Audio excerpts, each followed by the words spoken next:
Good evening, ma'am. Everyone, it's my pleasure to introduce our guest speaker for today's Dr. Srividhya Sukumar ma'am. She is a distinguished educationist, governance advisor, and global ambassador with over 3 decades of experience in creating sustainable and inclusive learning environment. She has collaborated with government and non-governmental organizations to align education with UNESCO global goal and UAE national agenda. As a strategy and a quality assurance expert, she has led initiative in R&D, mergers and acquisition, and ESG focused cultural transformation. A passionate life and business coach, author, columnist, and she champions community welfare, sustainability, and the philosophy of every child matter. She currently serves as the global chair of GSFN and global ambassador to the UN, advocating education as a powerful tool for a social impact. Now I request to ma'am to please take over the mic and start your session. Thank you so much, ma'am. Thank you, Ms. Meera, and thanks for the very sweet introduction. I take this opportunity to thank DYP College of Engineering and other sponsors and collaborators who have joined in this venture. Of course, it's a very important topic to be discussed on, that is green technologies for engineering faculty. And definitely with online ATAL FTP being as a source and inspiration for others to lead for green skills and the green technologies to come up. Further, we are going to discuss today about the topic of role of engineering faculty in the mainstreaming of green technologies. So thank you so much. Thanks for the great opportunity. And I hope I've been made as a host so that I will be able to share my presentation. Yes, ma'am. Yes, ma'am. Am I the host here? Yeah, you are a co-host now. You can share, ma'am. Okay. Yeah. Thank you so much.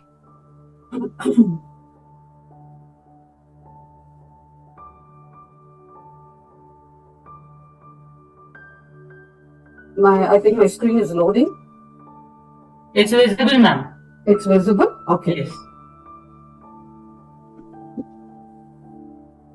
Thank you.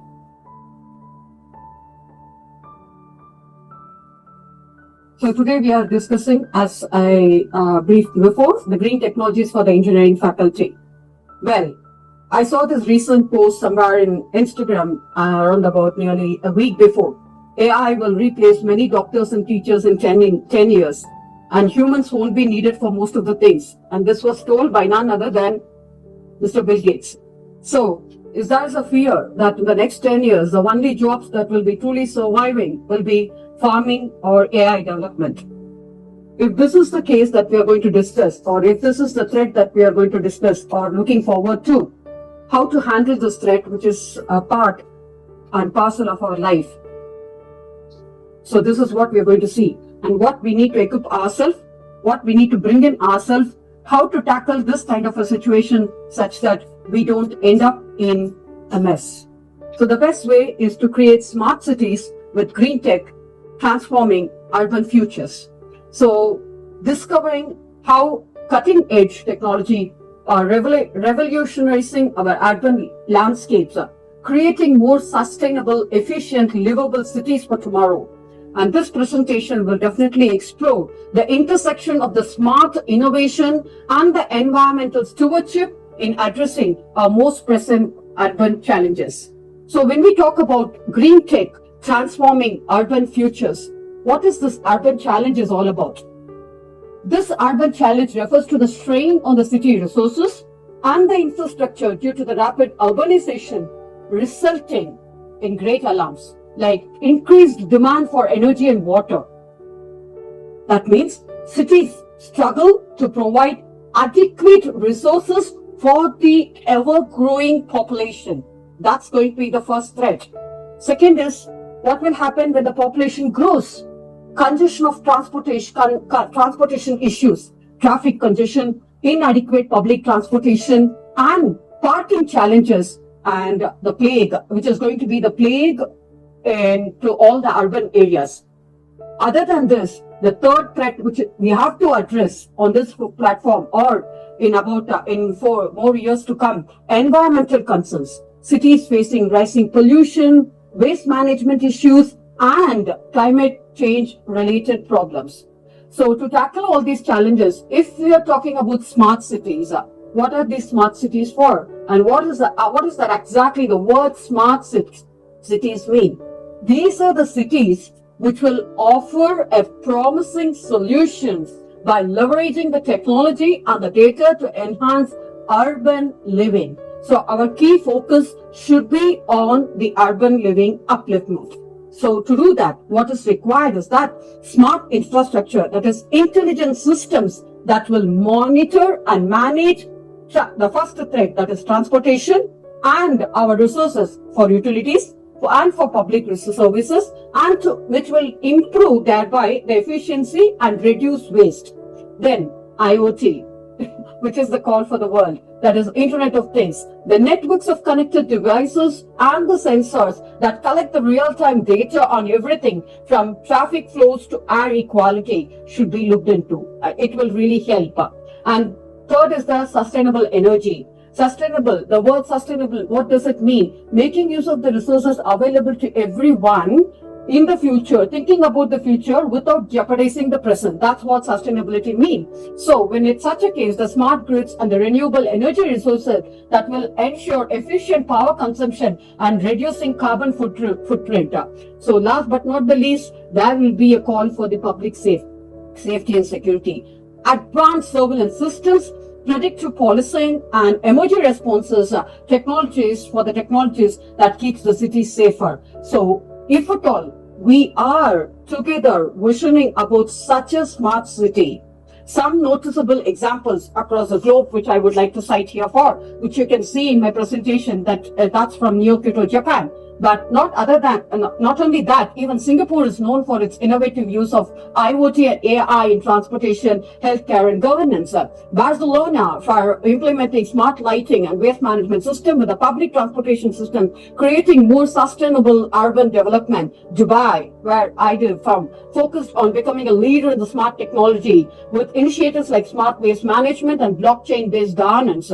So apart from this, there are so many other things that you can look into, and many cities across the globe have come up with smart grids, green energy, data analytics to optimize energy use and reduce emissions. So the benefits of these smart cities, what are they? If we do that, where will we head to? It will improve the quality of life with optimized transport systems. Our first threat will be addressed. Reduce pollution, making use of the resources which are available, with enhanced public services, thereby which will help the way towards the sustainability with smart grids, renewable energy, and efficient waste management system, and reducing environmental impact. Thereby economic growth, it will lead to the economic growth which will attract investment, drive innovation, and create jobs for the youngsters. So with the increased efficiency and automated systems for the streamlining public services, reducing operational costs. However, our smart cities also have faced challenges. So what could be that is that AI becoming the call for the world. Data privacy and security is the first concern that is to be addressed concerning the surveillance and the potential misuse of the personal data. Infrastructure costs and building and maintaining the smart city infrastructure can be very costly with the digital divide, ensuring the equal access to the technology and services for all citizens.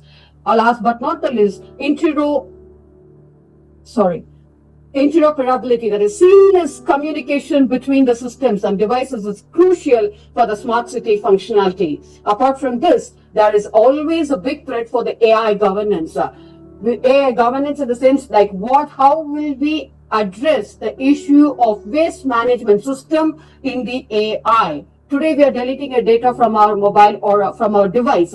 We think that it has disappeared from our device, but it still provides in the cloud.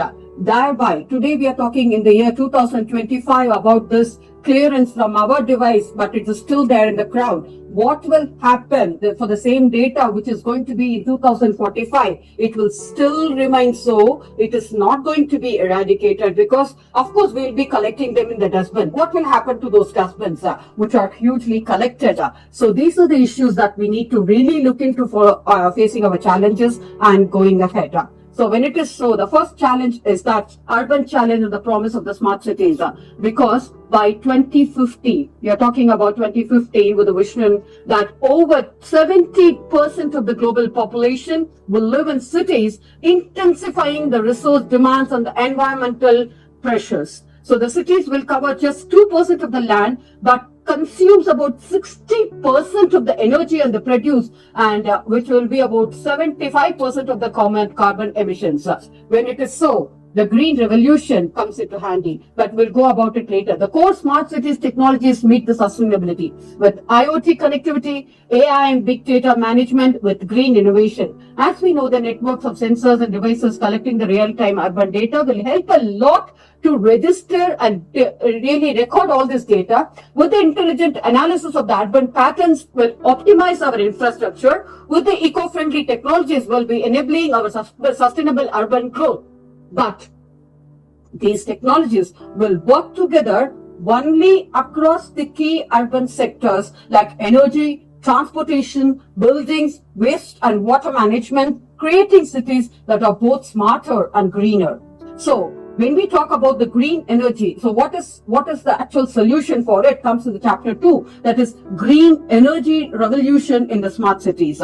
What is this green energy revolution? First, we need to know about it and then we'll go into that. That is renewable energy integration. Whatever energy that we have, we should start working on the resources which are available with us with solar, wind and hydropower, reducing fossil fuel dependence while meeting the growing demand from the urban energy demands, such that, and then the smart grid technology, AI and real data optimization with the energy distribution, cutting the losses and emissions while improving the reliability and confidentiality taken into account.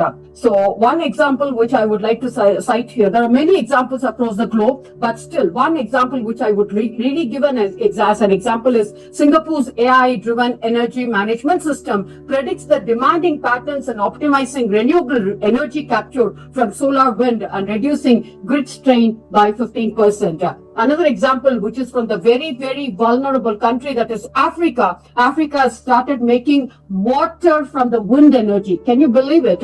From the wind, they are trying to make the water. That's how people started thinking about it these days, and they are going ahead. Knowing more, still going in detail about the energy revolution in the smart cities. It's like how does it really help the smart cities is that it helps in transforming our urban landscape worldwide. And how does it manage to do it is by leveraging the green technologies. What could be exactly the focus or the forte of these smart cities or about this green energy revolution is that renewable energy resources, solar panels, as I mentioned about wind turbines will generate clean energy, reducing the reliance on the fossil fuels with smart grids and intelligent energy management systems, optimizing the energy distribution, minimizing the waste and thereby improving the efficiency. And also about sustainable mobility with electrical vehicles, EV vehicles, which are already being on the move, with intelligent traffic management system and bike sharing programs will promote eco-friendly transportation. So some of the smart cities leading the way across the globe are Denmark, which I can see, and Oslo, and Norway. These Madagascar city and Tokyo, Japan and London, UK, all these are already called as smart cities with the benefits of reduced carbon emissions, with green technologies minimizing the environmental input, with improved quality of life and optimized transportation and energy efficiency towards a sustainable living. And also with, last but not the least, it also caters to the economic growth. They attract investment and drive innovation and create jobs. So moving ahead, we are going to talk about how to make use of this renewable powering for tomorrow's cities, integrating clean energy directly into our urban infrastructure. So the first thing is algae-powered street lights, that is a living energy innovation system, which is already found in Hamburg's BioLight streetlight. So if these are some of the infrastructure that we can generate, which we can bring into for using photosynthesis, that is actively absorbing carbon dioxide and providing the ambient lighting with minimal maintenance and creating visual interest in urban areas. And the second example is always worldwide, which is being accepted as exactly the solar panels and other things which are already being there.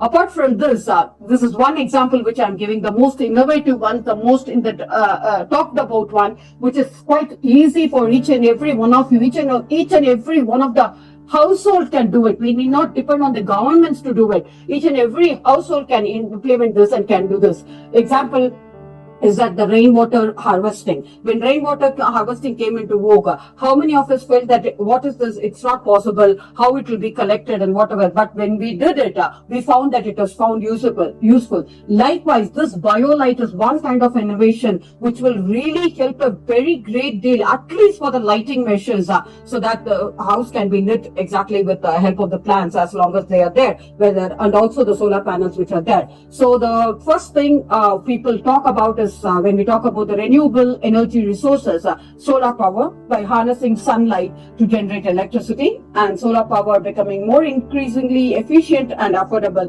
Cities like Singapore and Copenhagen all leading in the way for solar energy adoption, and also UAE is very closely following them. Sorry. Wind energy, with the use of wind turbines generating electricity using wind power, reducing reliance on the fossil fuels. Cities incorporating wind energy with the infrastructure with wind farms and the rooftop turbines, etc. And also the geothermal energy, converting exactly the Earth's internal heat, which the Earth is absorbing, into the geothermal energy, provides a reliable, constant source of power. This is the most applicable one for the construction field. Exactly, because the building already it's absorbing heat and people are using AC inside the houses. Instead, if there is going to be a technology which can absorb this geothermal power energy from the solar, it can be converted into exactly a constant source of power for the people, and advancing drilling techniques can be more easily accessible. With all these power, exactly what could be the next question which is going to come is the address with a more proactive vision is that how do we store these energies which are coming into? So talking about advanced battery technologies like inverters and smart grids with enabling efficient energy storage and distribution. That is, when we talk about these days, when we talk about normally people think about electricity power which is coming from the transformers. Apart from that, each and every household can generate their own electricity, can generate their own power, can store their own power, can make use of those power, addressing the intermediary issues which are being there.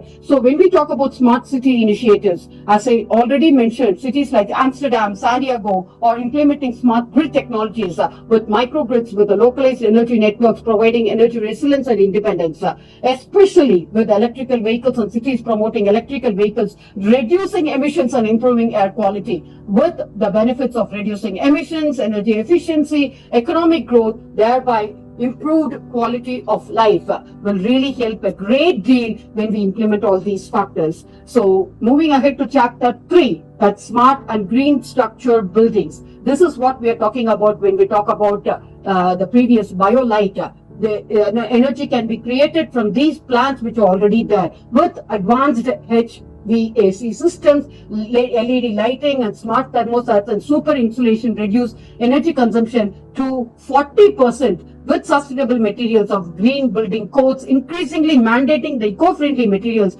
with lower embodied carbon and toxicity.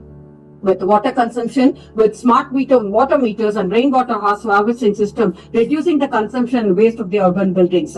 So thereby, what will be coming to vogue is that the green buildings driving urban sustainability. So with 40% of energy reduction, with 30% of water saving, and the 20% of operational cost. So if we are looking at sustainable urban mobility, the fourth chapter that we are talking about is a sustainable urban mobility. That is, every single city across the globe has one big problem, that is traffic jam. We can't avoid it. Even people are suggesting so many ways of using your own vehicle, bring your own device or bring your own vehicle. So many things that or using the usage of public transport. Even that, there are many other factors which we need to look into. So let's take the few examples which are already so very prevalent across the globe. That is electrical public transit with zero emission buses and trains reduce the urban air pollution while offering a quiet and efficient transport system, which is there being in Singapore. And autonomous vehicles. This everybody is quite these days familiar with. Self-driven shuttles optimizes the routes and reduce congestion through coordinated movement. Or the micro-mobility solutions like bike sharing, e-scooters provide a last-mile connectivity with a minimal environmental impact. So the example that we can take is that from Singapore, AI traffic management system has cut peak hour delays by 20% and emission by 15%. By being in need of the public transit ridership by 25%. So if we talk about cities like or countries like India, what could be exactly the sustainable urban mobility solution that we need to look into? First of all, what is this sustainable urban mobility? Is that the environmental friendly and socially responsible transport systems that will come into the cities. So the first thing is a public transportation with access to kinds of buses and trains and trams, etc. With the active transportation of promoting walking, cycling and other forms of human-powered transportation through infrastructure and incentives. And also the most prevalent examples of electric and hybrid vehicles, which are coming up with the shared mobility and car sharing, bike sharing, etc. And the benefits, what could be the benefits is that if we do all these things, what could be the benefit is that reduced emissions, improved air quality, increased efficiency and enhanced livability. So many of the countries, even the vulnerable countries like Brazil and Cuba is known for bus rapid transit systems, and Denmark cycling infrastructure which is there with extensive bike lanes and bike sharing programs. And Vancouver, Canada has implemented sustainable transportation with electrical buses and expanded public transport systems. So if this has so many advantages, one question which can come from, does it not have any kind of challenges? Yes, it does have. So developing sustainable mobility infrastructure requires significant investment. So that's what the government has to take care of with the behavioral change, encouraging students or the citizens exactly, because it's like undo, redo, and you're going to, so this undo redo thing is going to be the biggest challenge in the minds of the people, changing the minds of the people, and with the transportation habits, because they're there in the comfort zone. They're so happy with that. Nobody would like to really change in a day or two. So this people can think about in due course of time, but still it will take time with equitability and access, with sustainable mobility. Accessible solutions to all the members of the solution. So this will help in the integrated transport systems by combining the public and the private and active transportation modes to create seamless travel experiences with smart traffic management using data analysis and technology to optimize traffic flow and reduce congestion. Say, for example, even the ambulances which are there. The minute the siren of the ambulances are being heard in the city, people get jitters because it really upsets them that somebody is ill and we need to give them pay. Instead, if there is going to be an airlifting vehicle for the movement of airlifting ambulances, even the deceased can reach the hospital, within a very less time. But all these things, as I said before, as I highlighted before, investment is a core thing that government has to think about, or about exactly working in collaboration with already existing transport companies like Ashok Leyland, Tata, exactly. Let them design. There should be innovation thinking which has to come in these kind of programs, exactly, and think about exactly how they can really innovate to make the life of people more easier. So implementing policies and incentives, thereby encouraging sustainable transportation choices will be a mode that we are thinking about in chapter 4. So reimagining urban transportation could be one of the solutions that we think about sustainable futures, connecting clean mobility solution, prioritizing people over the vehicles. As I told you with the example, as I gave you example of the ambulances, exactly being airlifting ambulances will really help. This is one thing. Or otherwise, even vehicles with the sensors that can really, people are rushing towards during the office hours. So if there are sensors which are being fixed in these vehicles which are there, these can be designed by students themselves from the education. So all these transport department, education department, and other governance departments have to work collaterally. It's not unitary tradition which could be taken. They should start working in a collaborative way such that they come up with the innovative solutions for the sake of people, prioritizing people over the vehicle. It should be for the people, of the people, but by the people. That's what the sustainable futures that we're thinking about, empowering communities through the innovative urban solutions. So, in that case, exactly, when we think about reimagining the urban transportation, exactly, it will to summarize, it will create efficient, environmental friendly systems with innovative approaches, but maybe designing the roads. The first primitive thing is to design the roads for pedestrian friendly areas, cycling lanes, and efficient public management systems with green corridors and Cara Septima as found in Colombia, with smart city mobility, with implementing intelligent transport systems that will integrate technology such as smart traffic management and real-time public transit updates, with the multimodal transport that we are talking about, combining the different modes of transportation like walking, cycling, public transport will reduce the car dependency and its emissions. But technological advancements like digital twins, which is globally called as utilizing the digital replica of the advanced infrastructure to optimize transportation planning and management. As I told you, the government has to work together. The same technology and the transport department has to work together. When we make use of AI has to be used in these areas of designing such that we come up with innovative solutions with rideshare apps, leveraging technology to provide convenient, efficient, sustainable transport options with electrical vehicles, promoting the adopting use of electrical vehicles as in terms of, as I told you, for ambulance will be an eco-friendly vehicles with electrical, even buses and cars can be used. And people who are staying very close to this shore can think about use of the cruise more than coming onto the roads, so they can use the waterways. So if we think about really sustainable solutions like this, it will really help our urban development to a greater way. Thereby, we will have about 15-minute city, like for example, when I talk about urban planning strategies, what I really mean about is 15-minute city. Designing the city, though it is very ambitious, but still, allow me to just share it over here on this platform. Designing cities where residents can access to any kind of essential services within a short walk or a bike ride, reducing the need for lengthy commutes.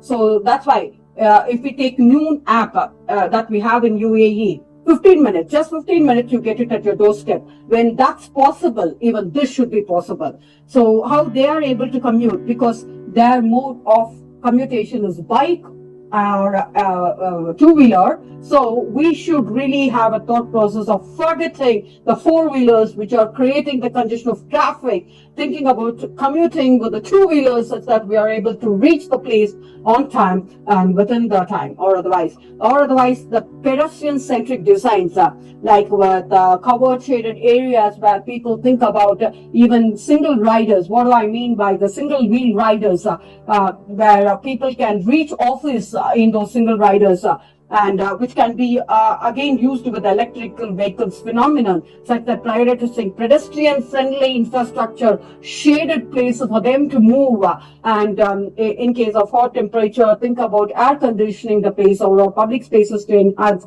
urban livability, and active transformation with travel mode with encouraging walking and cycling to the infrastructure, and incentives promoting sustainable and healthy transporting options could be one. So if we do this, what could be our benefit is that reducing greenhouse gas emissions and air pollution, improved public health and quality of life, increased efficiency and productivity, enhanced urban livability and sustainability.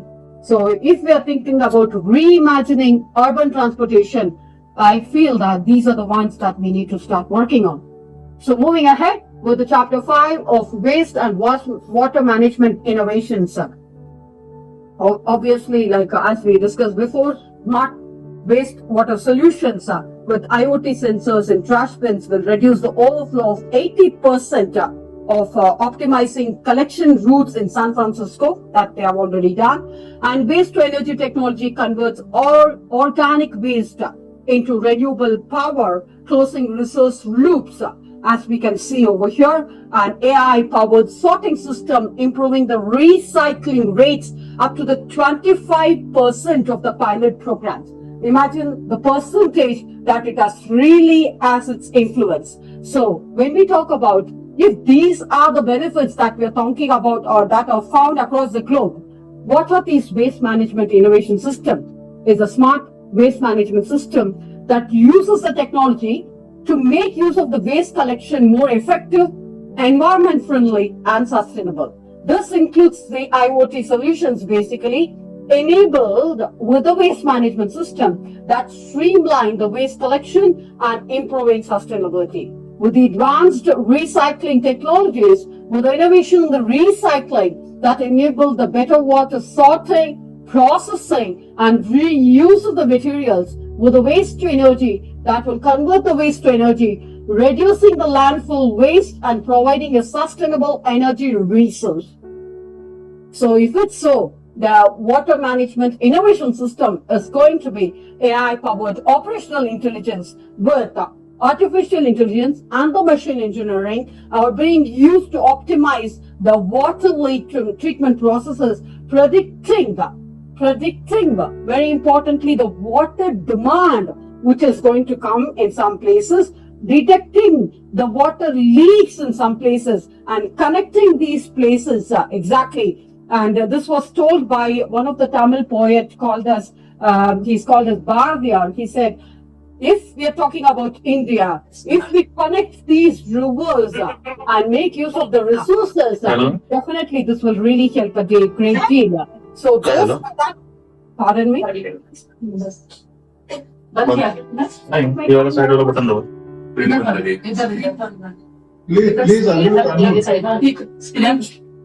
Please दोन तास झालेला My time over?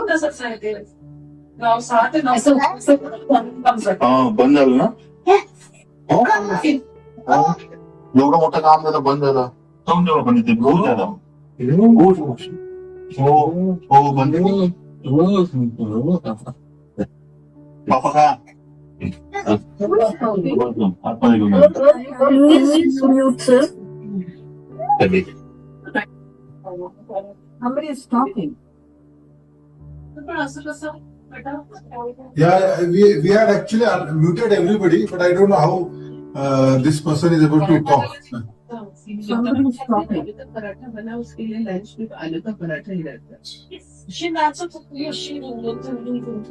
Hello? Hello, you please mute everybody. Yes, sir. I'll do that. Other than the speaker, I think everybody else should be muted. Do I have time, Professor Suresh?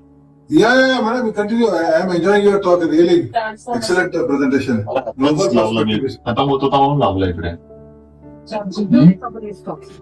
All participants are requested to mute their mic. नहीं madam ये हमारे पास है उनको क्या बोल रहे हैं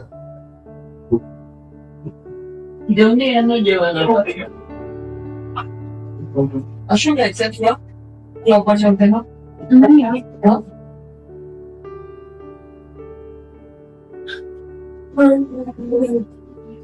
someone named as iPhone and that one is talking मंचीचे ऑडियन्स गेले कसेच करतात आणि आता अजून जास्ती करायला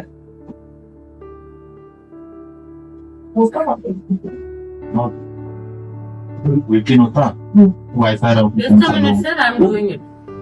Host can remove that person. Yes, sir.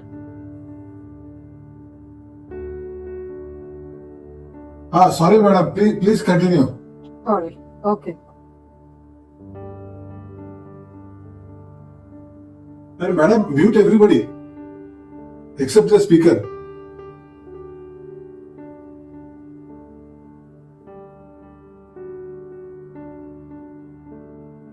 Yes, ma'am, you can continue, please.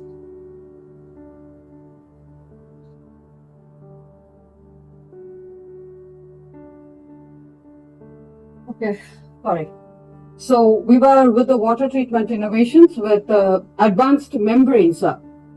When we talk about wastewater treatment innovations, what we could implement, what we can think about is advanced membranes. That is a new membrane technology that improves the wastewater treatment efficiency, enabling the water reuse.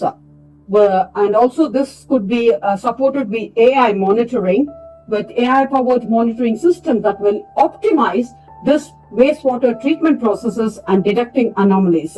Thereby, where we will head to, or where it will lead to sustainable solutions with innovative approaches to wastewater treatment, such as nature-based solutions and green infrastructure that prioritize sustainability and environmental stewardship.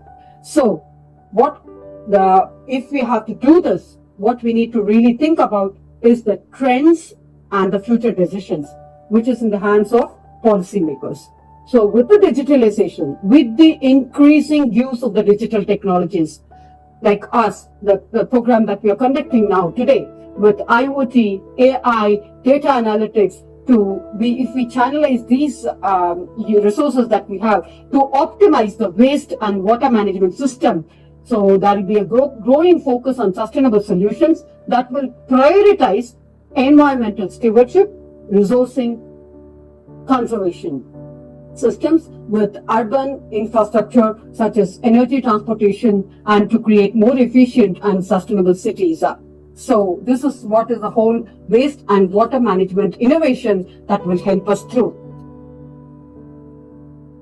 So data-driven sustainable urban resource management is the one that we need to look into, because the thing is that when we have, as I talked about AI governance at the beginning, today we are thinking that I have deleted this data from my mobile or a photo from my mobile. It has definitely gone from your device, whether it is a mobile or a laptop, but it is still prevailing there in the cloud. Who is going to remove it? Of course, engineers will work and they will make it archive, they will move it to the dustbin, collection will take place. Removal cannot take place. If we start thinking about it today, on today's date exactly, the 15th September 2025, if you're thinking about it today, imagine the same day in 2045, how much data will be collected? What will happen to those data? It will be more sea of all those plastic bottles which are really having an environment threat. Likewise, this AI is going to be a biggest threat, but nobody is thinking about it. But this is what we should start thinking about when we talk about IoT solutions. So this data is the key thing that we need to focus on with AI Analysis Hub.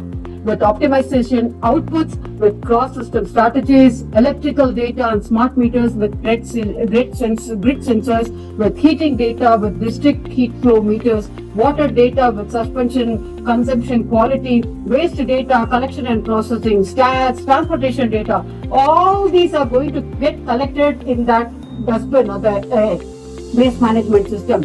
Remember, we can only make them as archives. Removal is not going to be possible. So let's start putting our heart, mind, soul together to get an IoT solution for the removal of data which is already present there. So on that note, please allow me to move forward with chapter 6 with urban green spaces and farming, with sustainable living, that we are thinking about all these buildings with all the green plants which are being grown, which will really help a great deal in generating our own resources and our own energies. Thereby, it will help a great deal in the human impact with health, economy and the quality of life, with the health benefits, with improved air quality, reducing respiratory illness up to 15% in pilot cities, cutting the healthcare costs and improving the well-being. thereby with the economic gains of AI-driven efficiencies, save cities like Singapore with $1 billion economy annually to optimize resources with the use and infrastructure. With the community impact with enhanced urban livability, attracts the talent and boosts economic competitiveness and fosters stronger neighborhood connections. With inclusion equality with the smart city initiatives can bridge the digital divides and improve the access to services when thoughtfully implemented. So this is how the whole thing is going to help through, and thereby leading cities pioneering the great green smart tech. For example, Singapore with the AI traffic management system have cut emissions to 15%, boost transit ridership with 25% through seamless integration. Barcelona with digital twin and AI empower inclusive urban planning and citizen participation with the smart lighting system have reduced the energy consumption to 30% citywide. And Copenhagen with the data-driven traffic signals improving air quality, reducing travel times and targeting carbon neutrality by 2025 through integrated green technology. And Singapore again with the pioneering water reclamation technology meets about 40% of the national water needs. So when these pioneering cities demonstrated how integrated approach yield multiplicative benefits across urban development systems, creating models for others to adapt. Why not we do it for our own India? Let's start thinking about it. So, with the Green Smart City as city beacon, leading the world in the urban sustainability to technology and thoughtful planning, Singapore as really leading the globe as smart city. So, when we do that, what are the challenges that we are going to have and in the road ahead? First thing is for implementing this, financial barriers. High upfront costs for cutting edge technologies like algae lighting and AI systems. Second, as I mentioned before, public acceptance. They're all used to this kind of living. To change their mindset, to come to the new, it's going to be very difficult. So adoption hurdles of the novel solutions that change established urban practices. Scalability issues, need for adaptive models according to the local environment. I'm talking about Dubai from UAE, but the same scenario might not be applicable for India. So, coming up with the solutions with the adaptive models suitable for diverse climate and urban contracts. So, despite promising advances with the smart green city development facing significant hurdles that require the collaborative solutions. So innovations down the horizon is the drought-resistant algae system with the specialized strains and the far air-grid regions with expand bioenergy applications to water-stretched cities. That's the one that people are thinking about exactly when we talk about smart cities 2.0 with 2.27 with advanced AI application, expanded predictive maintenance and climatic resistance modeling to protect critical infrastructure. With 2030 with a blockchain integration, transparent, sustainable urban resource management through decentralized tracking and verification. With 2035, self-healing infrastructure, building systems that autonomously repair and manage damage using the bioengineered materials will be the innovations down the horizon which are going to come through. So, last chapter for today is sustainable living reimagined in the so-called smart green cities is the vision that we are thinking about on this platform together along with you all with the sustainable urban future. So by 2050, smart green cities can drastically cut emissions, conserve resources and enhance quality for the billions, quality of life for the billions. Like if we think about that, exactly when we talk about a sustainable urban future is achievable, it's definitely achievable, but careful planning, innovative solutions, and a commitment to environmental stewardship. So when we think about this, exactly what all things that we should have in our checklist. First is that sustainable urban planning, designing cities that will prioritize green spaces, efficient transportation, and energy efficient buildings, as given example before, can significantly reduce environmental impact. With renewable energy solutions, integrating renewable energy resources such as solar and wind power into the urban infrastructure can decrease the reliance on the fossil fuel and lower emissions. With the green infrastructure, incorporating green roofs, as we have seen in the buildings as green buildings, urban parks, and the green corridors and the roads exactly can mitigate the urban heat island effect and improve air quality, enhance biodiversity, and the efficient water management system, implementing smart water management systems and sustainable water treatment solutions can minimize water and conserve resources. With the best practices that we can share with exactly repurposing existing spaces. There are so many spaces, vast spaces which are not being used. Even our roads in India, exactly. The road is being made, but there are so many encroachments on both the sides of the road. If we make use of the roads very clearly, systematically, by having the proper lane system for different kinds of vehicles, for the pedestrians, and prioritizing people, it will be with the adaptive reuse of the underutilized structures like even ghost malls can revitalize the urban areas and promote sustainability. Say, for example, one good example I would like to quote here is the Madagascar Masdar City model, which is in Abu Dhabi, which is Masdar City model, serve as a global reference point for the sustainable urban development, showcasing innovative designs and green technology. And UN Habitat initiatives with United Nations as a United Nations member, I'd like to really highlight it here with the United Nations Habitat Program, promoting socially and environmentally sustainable cities will provide guidance on urban planning and development. Of course, challenges are going to be there, whereas when people start thinking about challenges, when they come across challenge, we should always think that it's an opportunity. If we find solution for it, that's going to be an opportunity for us to grow in our life. Thereby, we are able to give it back to the community as well. So meeting sustainability targets, that the city is facing challenges in meeting sustainability targets, such as those outlined in the UN Sustainability Goals, that is goal number 11, creating sustainable cities. So that's what we are thinking about, and creating anti-fragile urban environments, designing cities that can adapt to future challenges and uncertainties to the crucial long-term sustainability. With the collaboration and knowledge sharing, encouraging collaboration among cities, researchers and practitioners can facilitate the development of the effective sustainable urban strategies. So if we do this, all these things, technology and the nature working in harmony to create a resilient, inclusive and thriving ecosystem that will regenerate rather than deplete the resources.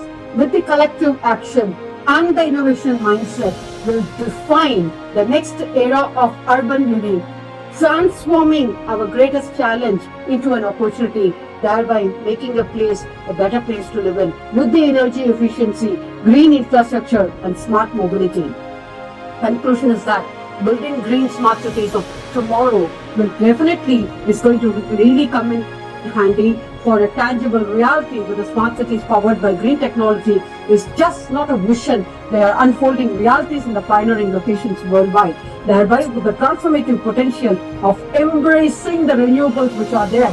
Talking about sustainability, that is making use of the resources which are available without jeopardizing the present situation, but still trying to bridge between the past, present and the future, treating the present as a gift of life. AI and the sustainable design transform the urban challenges into opportunities for a healthier and more equitable communities.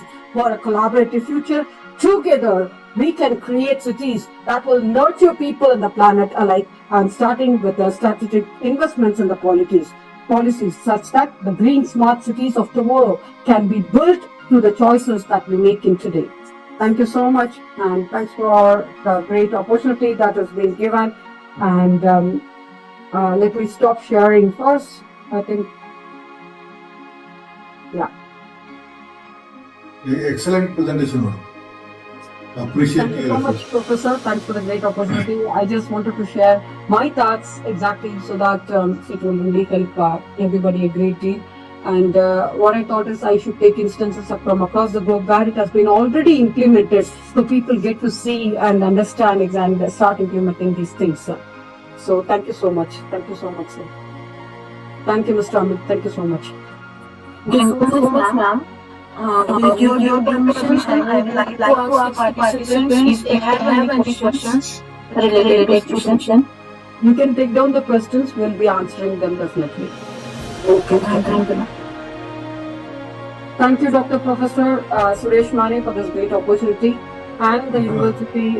Yeah, definitely, it is a learning experience for me also, and my sincere thanks to the organizers, the DYP College of Engineering, and also other people who have been very supportive. Exactly, Preeti, who has been very supportive in really bringing me here with all the coordination, with ATAL, exactly, for taking me into consideration, with AICTE, exactly. Would love to work with you more and more, would share more knowledge as such, and definitely it's a great opportunity. Thank you once again, and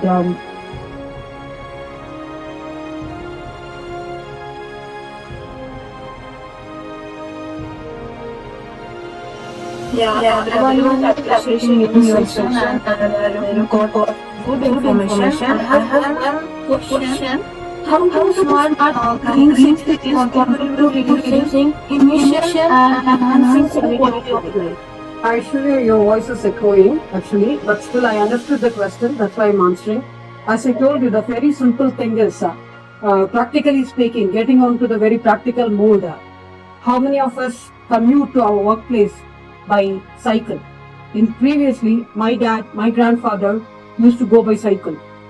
During my years, exactly, I'm about nearing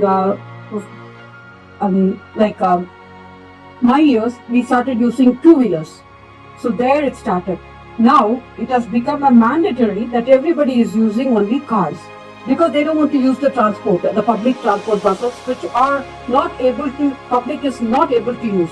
So if we think about in a very simple way, I'm not asking you to bicycle, but still think about some mode of transport where we will be able to reach the office by our own foot. Even foot was okay, like we can shift our house to the nearby place, and we can start thinking about it. It will reduce a great deal of carbon emission.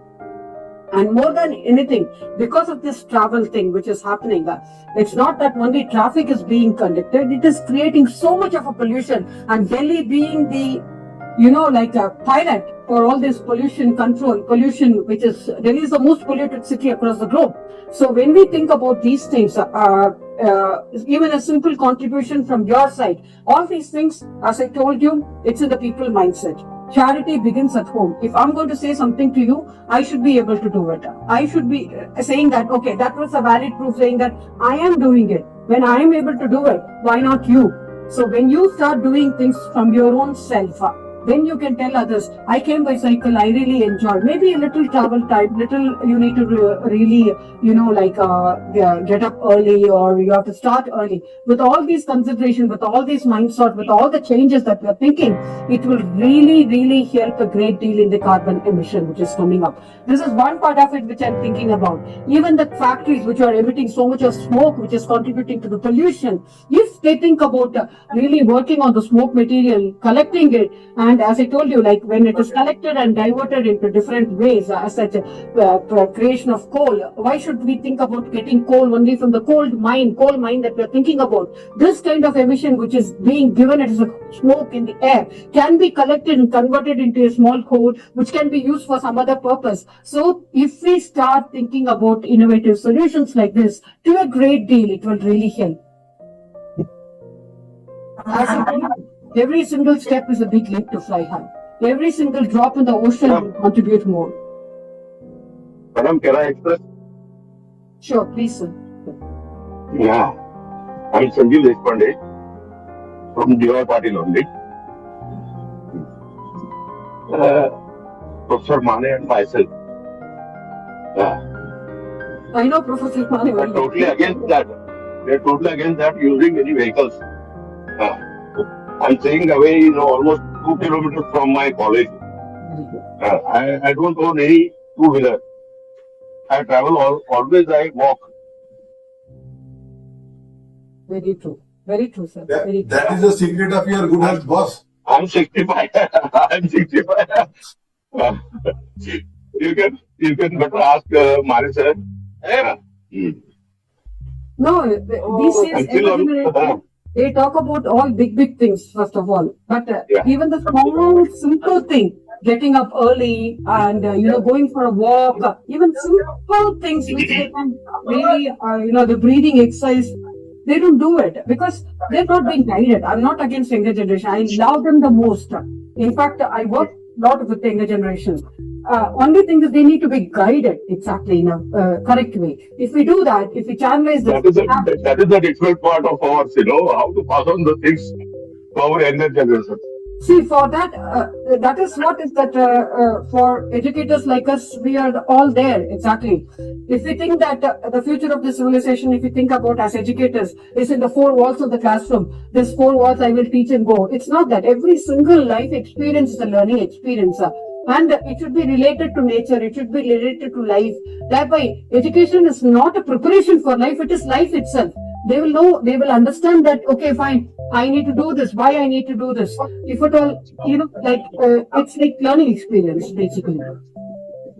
So if we really, second thing is any challenge comes, that's all. They are all into the shell. They go into the shell.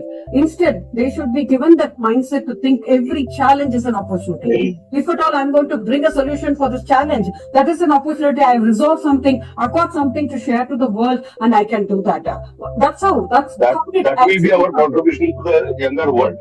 Exactly. How did Einstein come? How did Newton come? How did you come? How did me come? So we have to make use of the opportunities which are coming our way and looking at people. Definitely, if some good things are happening around the globe, we need to learn from them. We need to adapt ourselves. We need to change our thinking. We need to go ahead with that. Without exploring, definitely, if a small child is trying to walk, if the child has not even made an effort to trot first, how will they start walking? The child was. One thing, AI has captured them. Yeah, AI. Can we find a way? Can we find a way from AI which we can deliver this, message to them? I'm very sorry because science is a tool. Science is always a tool. It's a knife. We can cut with the knife. We can always kill with the knife. We have to think. It is our own. It is our own thinking. It is our own thinking exactly. And once our thinking is change, then definitely it will. We should only know. ये in मामूली बात में ये common sense है. इसको बोलने का सिखाने के लिए कुछ नहीं है. ये बड़ा अपने आप होना चाहिए. बस इतना तो we need to. That must be there with individual. They should also realize what is good and what is bad to them. Exactly. Will we go touch fire? We will not do it. So when you know that AI is providing you so much of information, it is our duty to take the best of it. And leaving aside the best, if you go for other ways, it is like touching the fire. You know that you know very well it is going to hurt you, but still you are doing it. You are wanting to do it. Ma'am, with your permission, I have one more question from a participant. Yeah. Yes. What role can green technology play in promoting energy efficient transportation system? Yeah. One green energy which we can think about is very simple: solar panel. Okay. If we think about the green technology, what is green technology? The implementation of the solar panel, the engineering behind implementation of the solar panel with the absorption of the energy is what is called as the green technology. And now I think you will be able to understand. Green technology, not that we are talking about only getting from plants, nothing like that. Even the solar energy can be transformed. Even the energy, as I told you, the algae light giving light and roshni, it's a green technology. Definitely it will help us in reducing the carbon emission or cutting down the cost for it, or exactly paving way for a better living. As such, when we do all these things, we will gradually find a change. As I gave you an example of exactly as I told you, when we talk about the solar panels which are being laid, or the AI dustbin which is getting filled up, all these are examples that I'm trying to give is that it doesn't happen in one day. Even the plastic bottles which are being thrown in the city, the sea is full of water, plastic bottles. It doesn't happen overnight. Millions of years we have been doing this practice. So this corrective measure also, we should start doing it. We should start doing it for years. Maybe, as I told you today, 2025, we are talking about it. We can review it by 2045, saying that what is the betterment that we have done, what better thing that has come into, what has really happened, how it has really enhanced our living style. That's what we need to think.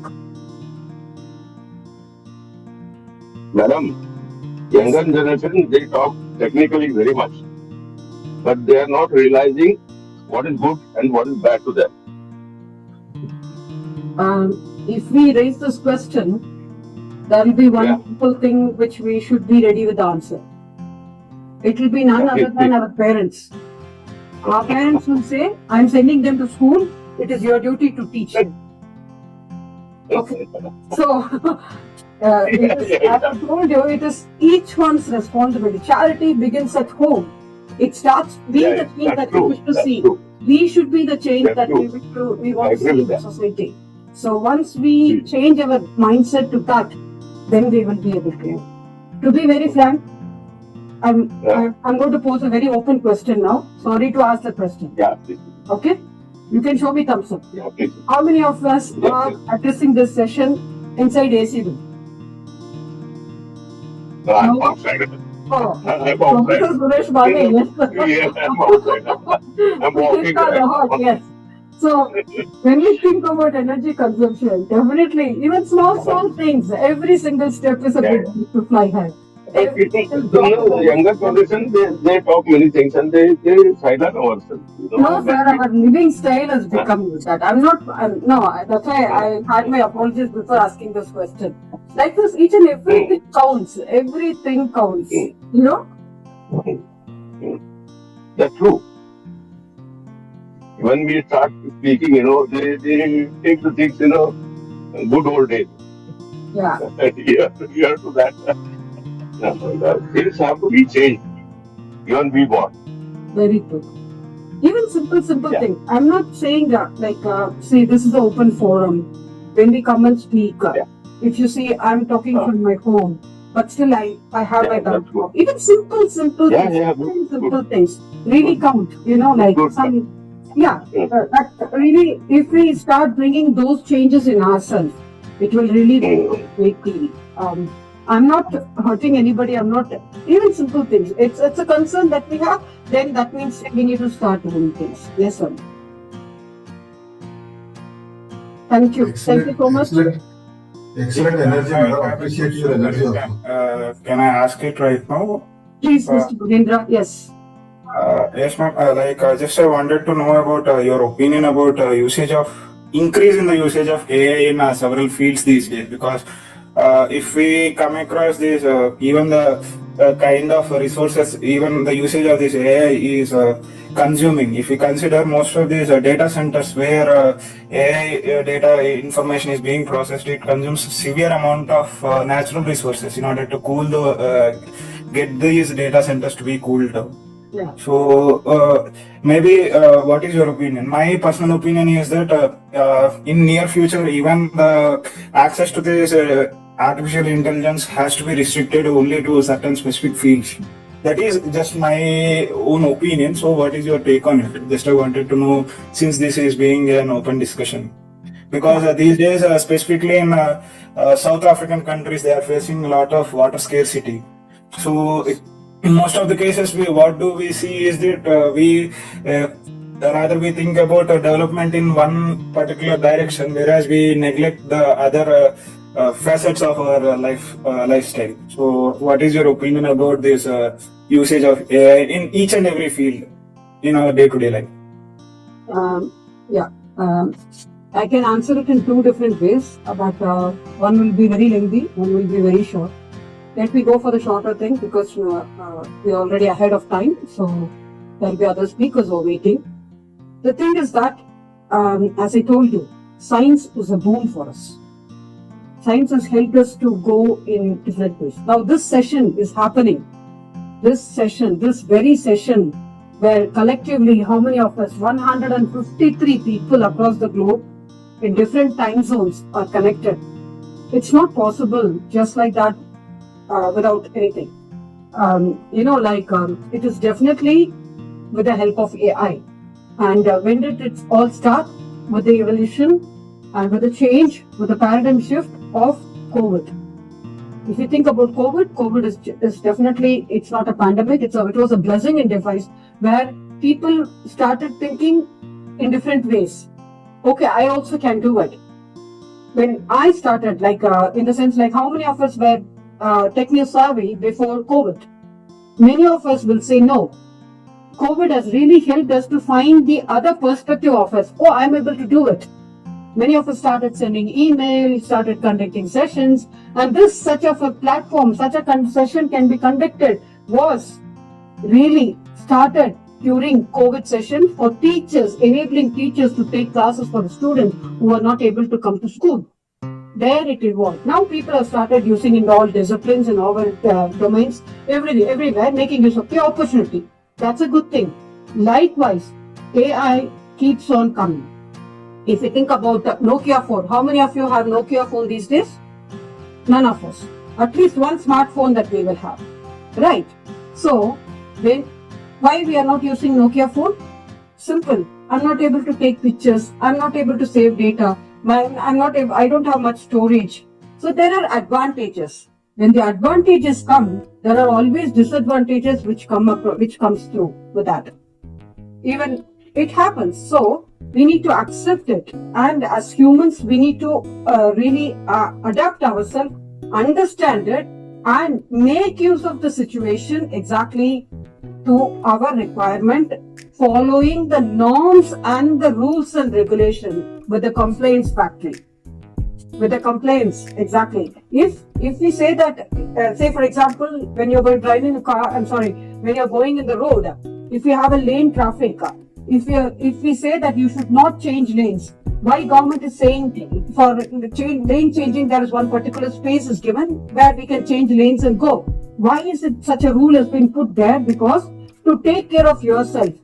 So people know that when you change lanes, exactly, we will change lane in only one area so that everybody knows that this is a lane change area and this is a place where we can change lane so that you are safe, other people are safe. So when it comes to the safety use of AI is there, we need to adhere it to the compliancy norms which comes as a package. When you buy anything from IKEA, the module is given, setting up is given. There are directions. Don't do this. Don't do this. Don't do this. The don'ts always come as a package. Though we like it or not, it comes as a package, advanced, attachment. So why is it given? If you do that, what will happen? So when we use AI, we know that this is what is going to happen. Isn't it? So we should be aware and we should know how to handle it. And when it is so, definitely, if you allow me to just relate it apart from AI and other things, I can give you one story. It's about Dr. Swami Vivekananda. Swami Vivekananda was selected to speak in UNESCO. So he was making arrangements to go there. So he went to his mom and mom said okay, mom, I got a call from UNESCO. I need to speak in UNESCO platform. So I'm going ahead with that. And when it is so, mom said, go bring a knife from the kitchen. So Vivekananda, as a son, he brought the knife from the kitchen and gave it to his mom with the sharp edge towards his mom and the blunt one towards himself. Mom said, you're not ready, please go back. So second time again the letter came, so he went with the letter. Again I got an invite. Mom said, please go bring the knife from the kitchen. So again he brought the knife. This time also he gave the knife to mom with the sharp edge towards his mom and blunt edge towards. So mom said, you're not ready, you can't go this time. Third time when the letter came, this time he was little upset and he said, okay, I will go bring the knife and then I will give you the letter. He gave the letter. This time he had the letter with him and so he brought the knife But this time he had the knife with towards pointing edge, the sharp edge towards him and the blunt edge towards his mother. So that time mom said, yes, you can go ahead. Why? Because when you start working for the community, when you start doing a service for the community, you cannot put yourself first. You should always think about serving others, what is good for the community. When you start thinking about, it's all in the mindset. End of the day, anything good which you are thinking about, anything bad is that. Good and bad is always there. We should absorb only the good thing and then rest of the things which will be forward. That only pave way for as a person, we will be able to contribute to the community. Now this day, this moment, my quote says that, or I always share this quote with everybody, celebrate every single moment of your life so as to evolve as self-community endeavor. Anything that we do in our life, celebrate it. This moment, this platform is so very precious for me with all these eminent personalities, with 155 participants across the globe who have participated in this session. This day, this moment is so very precious for me, doing justice. Or otherwise, I can just come, do something, say something which is relevant, non-relevant. I can just go ahead. It's not so. We should learn to respect the time that we are in, the duty that is being given to us. Then it all in the mindset again. And when that comes to every single person in the society with the commitment towards the society, for the welfare of the society, for the well-being of the people around us and all around us, we will definitely make use of this AI, whatever thing. It is definitely going to be a threat. I will explain to you during the program, during the session as well. It is definitely a threat, but not today. Today, it is giving us more advantages. Let's make use of the advantages, make use of it, but still working on the threat that is being created by AI. Definitely we need to think about it. Hope I've answered your question. Thank you. Yes, ma'am. Thank you. Just I wanted to bring this perspective because I basically am an environmental engineer. And I do work on the topics relevant to sustainability as well, because in sustainability is the one in which we always parallelly think about the present and as well as the future. So that was the reason, or rather, which has projected me to ask this question. Thank you for answering. Thank you so much. Thank you, Professor. Thank you all. Thank you so much. Thank you. Thank you, madam. Thank you. All the participants, we are very happy that you have stayed awake till this time. I think tomorrow 6 o'clock sharp we'll start. We have two very other interesting sessions, and I'm very happy that you are showing so much of interest. All the participants are actively involved. I think tomorrow we'll meet at 6 o'clock sharp, and we'll start that attendance system and feedback. Let us see. I'll ask my vice people to come out with some feedback and this. But as per AICTE norms, other norms, you are supposed to fill the feedback at the fag end last. Then only your certificates will be generated on the portal. For the attendance sake, we will generate one small attendance link tomorrow notes. Thank you very much. Good night and see you tomorrow. Thank you all. Thank you, sir. Thank you so much, madam. Thank you, sir. Thank you.